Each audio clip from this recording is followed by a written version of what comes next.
Welcome to basic concept YouTube চ্যানেলে সবাইকে স্বাগত জানাই। আজকের ক্লাসে আমরা আলোচনা করব ক্লাস 8-এর রায়মার্টিন প্রশ্নবিচিত্রার ফার্স্ট ইউনিট টেস্টের পরিবেশ ও বিজ্ঞান অধ্যায়ের Lake Town government sponsored girl high স্কুলের প্রশ্নগুলোকে নিয়ে। তো আজকের ফার্স্ট প্রশ্নকে দেখে নিই। তো বলা হয়েছে কি, একটি 2 কেজি ভরের বস্তুকে পৃথিবী যে বল দিয়ে টানে সেটি কি? তো আমরা কি জানি যে এফ সমান হচ্ছে mg। তো এখানে এফ মানে কি না বল, আর এম মানে হচ্ছে কি ভর, এবং জি মানে হচ্ছে ত্বরণ। এখানে ভর দেওয়া আছে 2 কেজি, এবং আমরা জানি ত্বরণ কত না 9.8। তো 9.8 নিউটন সমান হচ্ছে 19.6 নিউটন। তাহলে সঠিক উত্তর হচ্ছে অপশন সি। 2 নম্বর প্রশ্ন বলা হয়েছে সময় বাড়ার সঙ্গে সঙ্গে পতনশীল বস্তুর বেগ কি হয়? না সময় বাড়ার সঙ্গে সঙ্গে পতনশীল বস্তুর বেগটাও কিন্তু বাড়তে থাকে। তাহলে এটা সঠিক উত্তর হচ্ছে অপশন বি। নেক্সট চলে যাব 3 নম্বর প্রশ্ন। ঘনত্বের এসআই এককটি কি? না ঘনত্বের এসআই একক হচ্ছে কিলোগ্রাম পার ঘনমিটার। 4 নম্বর প্রশ্ন দেখে নাও যে ফেরাস যৌগে আয়রনের যোজ্যতা কত? না ফেরাস যৌগে আয়রনের যোজ্যতা হচ্ছে 2। যদি ফেরিক দেওয়া থাকে তাহলে কিন্তু এর যোজ্যতা হবে কত? না 3। নেক্সট চলে যাব 5 নম্বর প্রশ্ন। না প্রদত্ত কোন পদার্থটি খোলা হওয়ায় ঊর্ধ্বপাতিত হয়? তো অপশন আছে চিনি, মোম, সোডিয়াম ক্লোরাইড এবং নিশাদল। তাহলে সঠিক উত্তর হচ্ছে নিশাদল। নেক্সট চলে যাব 2-এর 1 নম্বর প্রশ্ন। সত্য ও মিথ্যাকে নিরূপণ করতে বলা হয়েছে। তো কি বলা হয়েছে যে তরলের চাপ যদি পি হয়, ঘাত যদি এফ হয় এবং ক্ষেত্রফল যদি এ হয়, তাহলে সম্পর্কটি কি? না সম্পর্কটি হচ্ছে চাপ সমান হচ্ছে ঘাত বাই ক্ষেত্রফল। তাহলে এটা কিন্তু সত্য। নেক্সট চলে যাব 2 নম্বর প্রশ্ন। শূন্যস্থান পূরণ করো। এসআইতে তড়িতাধানের একক কি? না এসআইতে তড়িতাধানের একক হচ্ছে কুলম্ব, যেটাকে আমরা সি দ্বারা কিন্তু ডিনোট করে থাকি। নেক্সট চলে যাব 3 নম্বর প্রশ্ন। তাপের সুপরিবাহী ও তড়িতের কুপরিবাহী একটি অধাতুর নাম। তো তাপের সুপরিবাহী ও তড়িতের কুপরিবাহী একটি অধাতুর নাম হচ্ছে গ্রাফাইট। নেক্সট চলে যাব 4 নম্বর প্রশ্ন। 1 হাইড্রোজেন 3 ও 2 হিলিয়াম 4 পরমাণু দুটির মধ্যে সম্পর্ক লেখো।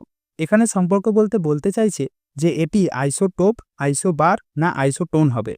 তো আমাদের এখানে কিন্তু দেখতে পাচ্ছি, দেখো 1 থেকে 3-এর মধ্যে পার্থক্য কিন্তু আমরা 1 পাচ্ছি।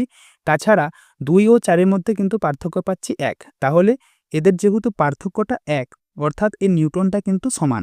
তাহলে এটি কি বটে? না এটি হচ্ছে আইসোটোন। নেক্সট চলে যাব 3-এর 1 নম্বর প্রশ্ন। বলা হয়েছে সমান ভরের দুটি বস্তুকণার মধ্যে যদি দূরত্বটাকে দ্বিগুণ করা হয় তাহলে মহাকর্ষ বল পূর্বের কত গুণ হবে? সমীকরণ জানি যে এফ সমান G into m1 m2 by D square. তো এখানে যেহেতু দূরত্বটাকে দ্বিগুণ বলা হয়েছে তাহলে ডি সমান কি হবে? 2d। তাহলে এফ সমান হচ্ছে G into m1 into m2 by 2d square. তাহলে 2d স্কোয়ার মানে কত? 4d square. তাহলে হচ্ছে কি পাবো আমরা? 1/4। তাহলে মহাকর্ষ বলটা পূর্বের 1/4 গুণ হবে।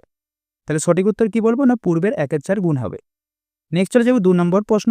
না কিছু সংকেত খুঁজেছে। একটা হচ্ছে কি ferric sulphate, ammonium nitrate, aluminium carbonate এবং ম্যাগনেসিয়াম হাইড্রোক্সাইড। এর যে সংকেতগুলো, এই সংকেতগুলো কিন্তু নিচে দেওয়া আছে, এগুলো কিন্তু তোমরা দেখে নেবে। নেক্সট চলে যাব 3 নম্বর প্রশ্ন। যে উত্তপ্ত লোহার উপর যদি স্টিম চালনা করা হয় তাহলে কি ঘটবে? তার রাসায়নিক সমীকরণ সহ লেখো। যদি উত্তপ্ত লোহার উপর আমরা স্টিম চালনা করি তাহলে ধাতব অক্সাইড এবং হাইড্রোজেন গ্যাস কিন্তু পাবো। তার সমীকরণটা কিন্তু নিচে দেওয়া হলো, এটা কিন্তু দেখে রাখবে। নেক্সট চলে যাব 4 নম্বর প্রশ্ন। ছোট লোহার বল জলে ডুবে যায় কিন্তু বড় লোহার কড়াই জলে ভাসে কেন? ছোট লোহার বলের তুলনায় যেহেতু বড় লোহার কড়াই এর আয়তনটা অনেক বেশি হয়, তাই জলে ফেললে লোহার বল যতটা জলকে অপসারিত করবে, কড়াই কিন্তু তার থেকে বেশি কিন্তু জলকে অপসারিত করবে। তার মানে কি এর ঊর্ধ্বমুখী বলটা কিন্তু বেশি, তাই এটি জলে ভেসে থাকবে। কিন্তু লোহার বলের ক্ষেত্রে ঊর্ধ্বমুখী বল যেমনই কাজ করুক, কিন্তু এর ওজনটা যেহেতু বেশি, তাই লোহার বলটি কিন্তু ডুবে যাবে। এটা কিন্তু এখানে ভালো করে লেখা আছে, এটা কিন্তু তোমরা দেখে নেবে। নেক্সট চলে যাব লাইফ সায়েন্সের প্রশ্নগুলো। যে শ্বাসনালীর মধ্য দিয়ে বায়ু পরিবহনে সাহায্য করে কোন কোষ? স্নায়ুকোষ, পেশিকোষ, কোন কোষ না চর্বি কোষ? তো সঠিক উত্তর হচ্ছে পেশিকোষ। নেক্সট চলে যাব 2 নম্বর প্রশ্ন। প্রোটিন সংশ্লেষে অংশগ্রহণ নেয় কে? লাইসোজোম, মাইটোকন্ড্রিয়া, গলগি বস্তু না রাইবোজোম? তো সঠিক উত্তর হচ্ছে কি রাইবোজোম। নেক্সট চলে যাব 2-এর প্রশ্নগুলো। সত্য ও মিথ্যা নিরূপণ করো। তো 1 নম্বর প্রশ্ন বলা হয়েছে যে ব্যাকটেরিয়ার কোষে উপস্থিত মেসোজোম নামক কোষীয় অঙ্গাণুটি শ্বসনে অংশগ্রহণ করে, তাহলে এটির সঠিক উত্তর কি? না এটি হচ্ছে সত্য। নেক্সট চলে যাব 2 নম্বর প্রশ্ন। বলা হয়েছে যে সেন্ট্রোজোম একটি একক পর্দাযুক্ত কোষাঙ্গাণু। না, সেন্ট্রোজোমের যেহেতু কোনো পর্দায় থাকে না, তাহলে এটি হচ্ছে মিথ্যা। নেক্সট 3-এর শূন্যস্থান পূরণ করতে বলা হয়েছে। যে মানুষের ড্যাশ কোষের দৈর্ঘ্য সবচেয়ে বেশি, না মানুষের স্নায়ু কোষের দৈর্ঘ্য হচ্ছে সবচেয়ে বেশি। এবং যদি আয়তন বলতো তাহলে কিন্তু এটা সঠিক উত্তর হতো কি উট পাখির ডিম। নেক্সট চলে যাবো 2 নম্বর প্রশ্ন, পিতামাতা থেকে তাদের সন্তানদের মধ্যে বংশগত বৈশিষ্ট্যর কিসের মাধ্যমে পরিবাহিত হয়? না সেটি হচ্ছে জিনের মাধ্যমে। 4-এর 1 নম্বর প্রশ্নের দিকে যাই। কোষপর্দা কোন কোন উপাদান দিয়ে তৈরি হয়? কোষপর্দা হচ্ছে প্রোটিন এবং লিপিড কিন্তু দিয়ে তৈরি। নেক্সট 2 নম্বর প্রশ্ন, গোলগি বস্তু কোন কোষ অঙ্গাণু থেকে সৃষ্টি হয়? গোলগি বস্তু এন্ডোপ্লাজমীয় জালিকা থেকে কিন্তু তৈরি হয়। নেক্সট চলে যাব 3 নম্বর প্রশ্ন, উদ্ভিদের দুটি অংশের নাম লেখো যেখানে প্রশস্ত কোষ দেখা যায়। তাহলে এখানে প্রশস্ত কথার অর্থ কি? না প্রশস্ত মানে হচ্ছে বড় কোষ দেখা যায়। তাহলে সঠিক উত্তর হবে বীজদক এবং ফলতক।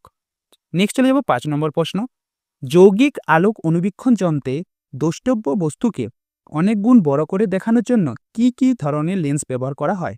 তো যৌগিক আলোক অনুবীক্ষণ যন্ত্রে দুটো লেন্স ব্যবহার করা হয়।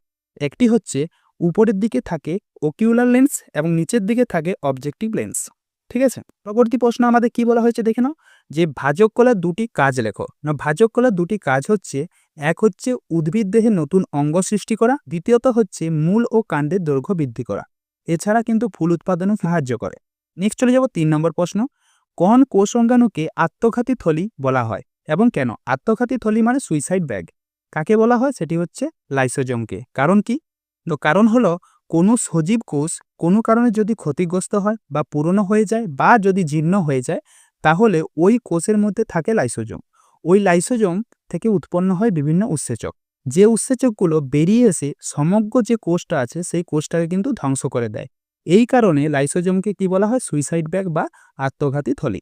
নেক্সট চলে যাব আমরা 6 নম্বর প্রশ্নের দিকে। তো 6 নম্বর প্রশ্ন কি বলা হয়েছে, যে কোষের শক্তি নির্গমন প্রক্রিয়ায় যে কোষ অঙ্গাণুটি সাহায্য করে নাম লেখো। তো তার নাম হচ্ছে মাইটোকন্ড্রিয়া। এই কোষ অঙ্গাণুর একটি চিত্র অঙ্কন করো এবং যে কোনো একটি অংশ চিহ্নিত করো। তাহলে এর ছবিটা হচ্ছে এটা, এবং এখানে যে সমস্ত কিন্তু চিহ্নিত করা আছে তার মধ্যে যে কোনো একটা কিন্তু লিখতে হবে। বলে তুমি অন্তঃপর্দা, বহিঃপর্দা, রাইবোজোম, ডিএনএ, টিস্টি এর মধ্যে যে কোনো একটা কিন্তু চিহ্নিত করে দিলে কিন্তু হবে, কিন্তু ছবিটা কিন্তু মাস্ট রাখতে হবে। তো আজকের ভিডিও হচ্ছে এই পর্যন্ত। দেখা হবে তোমাদের নেক্সট আরেকটা স্কুল নিয়ে।